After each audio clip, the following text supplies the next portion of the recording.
Rajkot civil hospital અને એમ હોસ્પિટલની અંદર થઈ રહેલા મોટા મોટા ભ્રષ્ટાચારના મુદ્દાઓ જે અમે આજે કલેક્ટરને રજૂ કરવાના છે.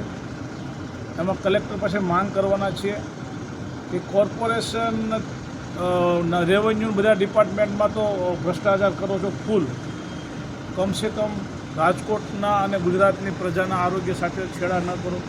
આરોગ્યનો જ્યારે મુદ્દો હોય ત્યારે એમાં કોઈ પણ પ્રકારની બાંધછોડ થવી ન જોઈએ.